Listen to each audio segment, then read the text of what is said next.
Hello, welcome to the Atlantic Ambition podcast time. I'm joined today by Kirsten Dodd, co-founder and CEO of Hey Nova. Kirsten, thank you so much for joining us today. Would you like to get things kicked off a little bit about who you are and what got you started on your entrepreneurial journey? Sure. Thank you. I'm Kirsten Dodd. I'm CEO and co-founder of Hey Nova. We are a digital services agency based out of Nova Scotia with a team across Canada, and we work with clients all over globally. We focus on human-centric design with a niche in accessible digital solutions and supporting organizations to improve their general diversity of their team and to be able to better harness their digital processes and digital space to better support their mission so they can focus on the things they do best and not have to focus on the tech side of things. Absolutely, it's fantastic. And how long have you guys been kicking around for? It's been around 6 years. Technically, the business has changed a lot over the 6 years, but it's been about, I think, the 7 year mark will be within 2025. That's cool. That's awesome. Well, congratulations. And that's a Thanks. fantastic thing to hear. So, over that time, what are some of the common misconceptions about owning a business that you've come across, and what do you do to combat those? Well, I mean, the last 6 years has been a weird 6 years with things that no one was expecting. So COVID definitely made it a very different game for business ownership. But I think some of the biggest things is as much as you can research into how people say to do a business, how there's specific things of like stereotypes of how things should be, is you don't have to fit into the exact mold of what everyone else is doing or what is specifically, especially in the tech industry, there's been a long history of just some things that could be better and some toxic things in the tech field. So really looking into how you can be innovative in the way you do business and how you work with your team, and flexibility and not needing to put people into a 9 to 5 box, because you find innovation in the things outside of a rigid box, and just really allowing that, like looking for ways you can make that work. Which is a fantastic approach. So, what do you kind of attribute your growth to over the last couple of years?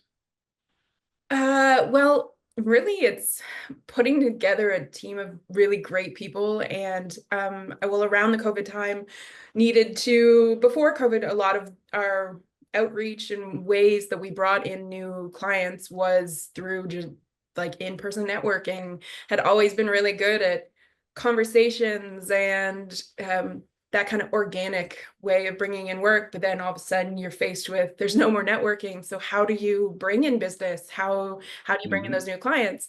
And even though everyone's like, well, you have a digital company, you must be fine during COVID. It's like, well, I need a network, and all my clients are small businesses. So everyone's in the same at that point, before we kind of pivoted our niche, which was the big part of our growth, is we pivoted to more specifically in the nonprofit scene, and did a lot started doing some email outreach. And I had always seen really the kind of cheesy, over the top email, like that kind of sales outreach that feels smarmy. And I wanted it to be authentic. I wanted it to not come across like that. So we put together an email campaign and put a bit of an outline, and then made it more direct to the people we were reaching out to, but just kept it very authentic, organic, saying the things that we wanted to help with, not be pushy, not say, can we pencil you in this day? It was like very easygoing. We did follow-ups, but we tried to keep it really light. And our biggest thing was, we asked, like, is there anything that you need help with in your technical space? And like, if you're reaching out to nonprofits, they all need help in their technical space. Right. So you leave that question open, and we had a lot of people jump on a call to want to talk through little things. And then we had multiple people who they wanted us to do something little. Then they realized that we talked to them about grants and different things. They went out and found grants, and then they hired us. And then it just kind of kept growing from there. They would refer us to another person. We signed a really big nonprofit that has become a big part of our work. And so kind of, yeah, just kept going from there. That's awesome. So when you think about kind of your trajectory and stuff, if you were to start all over again from scratch, what would be something you'd do differently the next time around? I would, I would, uh, from the beginning, I always said that I was starting a business because I wanted to do the things that I couldn't, that I was seeing were wrong in places I worked, especially as a woman in tech, and there not being very many women-run businesses in tech, or a lot of women in tech in general.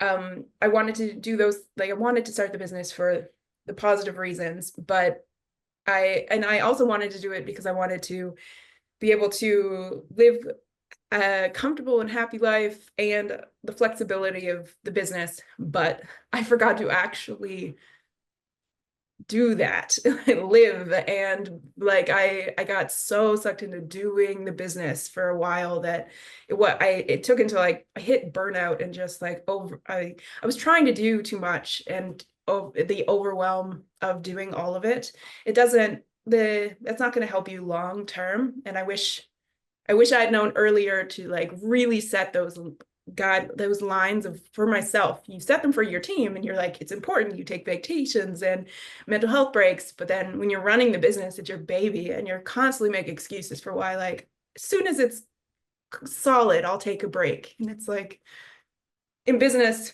there's always going to be another thing. You have to set yourself those rules or you just won't. Yeah, exactly. As entrepreneurs, we never stop moving the goalposts. It's like, oh, Yeah. I can make this, I can make a little bit more money. I can push this and do it a little bit better, a little bit more efficient. And then it kind of just keeps going from there. So in kind of that level of self-discovery, what have you done and what kind of tools and tricks do you use to kind of balance your personal life and the demands of running a business? Well, again, there's been a lot of times I've been not great at it, but in the more recent when I've been putting a lot of effort into it, things like not putting my phone or any devices in my bedroom at night when I'm going to bed, trying to leave those out of the room so I'm not checking email late at night or soon as I wake up. Actually setting myself vacation time and where I'm like, I'm out of office fully. For the first while, even when I take vacations, I'm like, I'm on vacation, but I'm available. I have my phone. You can reach me. And I realize like Right. when you're available, people will message you. When you tell them you want that break, they won't. And and you kind of get frustrated when you're on vacation, you're trying to do it. You said that you were kind of available, and then you just can't stop answering these messages. You're like, you created the problem. You can't, like, if you can't relax on your vacation, you're the problem, not anybody else. You have to set those boundaries or they won't be there. It's true. There's a difference between a vacation and a change in work location, Yeah, is what it comes exactly. down to, right? And I You're like, like being even able to do though both, but it's you have to completely disconnect sometimes. It's exactly. Yeah. Yeah. I mean, even though it might not feel like work when you're sitting on a patio with a charcuterie board, having a glass of wine, you're still kind of working. So you need to yeah. have that shutdown time for sure. Right. Mhm. And especially in Nova Scotia in the summertime, you kind of want to go to that zone where there's no cell service so that you can kind of have those couple of hours and really Yeah. dive in and be a part of nature, which makes it fun. So Yeah. we'll kind of bring it back to your team. So last few years you've been responsible for kind of people and like how they look after themselves in their lives. So what are some of the biggest learnings that you've had as an employer since you began in business? Lots of things. But as an employer, learning about finding that balance of flexibility, learning that everyone works really differently, and kind of meeting people where they're at, but also realizing even though you're trying to meet people where you're at, giving them the chance to like just communication with people, asking them what they want, not what you think they want. If you're trying so hard to be a good boss or so empathetic, but you just have to like the conversation. Sometimes you think, oh, that person seems overwhelmed. Maybe I won't put this on their plate. In their mind, they think they're not being put that on their, like they don't have that on their plate because I don't trust them enough to do that thing. Right. It's you have to communicate it because everyone is kind of living in their, like everyone's got their own stuff in their head. So what you assume someone is thinking is not necessarily always what is happening. So like actually communicate that and actually ask is a big thing, definitely a huge thing I've learned in Yeah, the which is fantastic. Like it literally comes down to communication and conversations, right? Mhm. And the structure of those is so important. And like you said, you can't make assumptions and you can't project your feelings onto other people. You just gotta once in a while sit down and have that candid conversation about like where things are, what you're feeling, what you're seeing, not what you feel like they're feeling and seeing and doing. So it makes it good. And sometimes someone just needs a bit of a conversation to get them back on the path that you want them on. They just need Mhm. to unload, right? So that makes sense. So when you're thinking about fonding your team and your staff and your employees and your coworkers and everything, what qualities do you look for and what do you do to kind of ensure that it's a positive work environment, especially where it's all virtual spread out across the continent? Yeah, absolutely.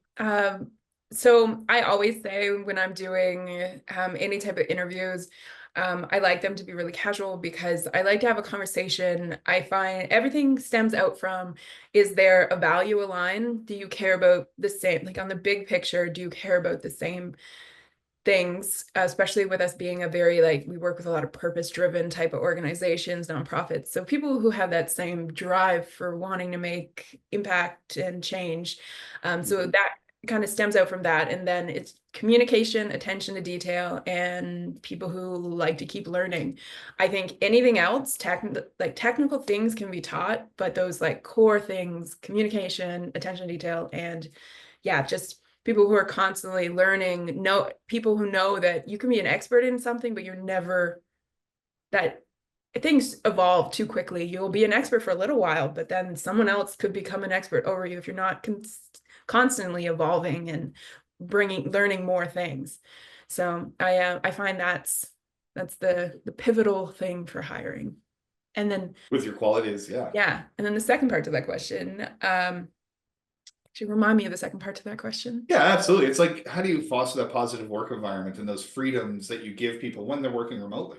Yeah, absolutely. So in general, I thought you can foster the most creativity and the most innovation when you give people that, again, that flexibility of what our like people kind of we've made a way to have structure and flexibility coexist in a way to allow people like what hours of the day are you the most efficient or the most creative, and I mean that we're all different time zone makes it a whole other thing, but how how to make sure if you're having a hard day and your mental health is not doing great that day, or you're just like not inspired and you're supposed to be designing something for a client, a brand piece or something that is like a very meaningful something, why push and put the hours in at that point? If you don't have meetings that day, just do like you can push your hours to another day when you feel like you feel good about doing that work, or like you feel like you'll be able to grab like that creativity or find that inspiration that you're not finding on that day. If we're trying to force people to work that traditional 9 to 5 each day, then you're going to have days where they're not doing anything, but then they're more burnt out the next day because they were forcing it for an entire day. Why Right. not let people like it more naturally flow? Obviously, that's been a learning experience too to put in because you need some structure with the flexibility. So it took time, but through Slack and all of the different digital tools there are now, it really makes it easier for it to evolve this way, especially with it being the entire team. We don't like it. There was points where we're like, okay, but who's online right now out of the team? Right. Um, it felt more like that earlier on, and then it just naturally the team like we found a rhythm that there's people online at different times, but we're all online at the times that are most important. We have some like core hours where we do like group meetings and things like that, but yeah, really giving that a ability to flow helps people just really tap into the potential of their brain and their creativity. Yeah, and do you find that it's more like, let's just pick an example. You have a contract that starts on February 1st with a deadline of say February 20th.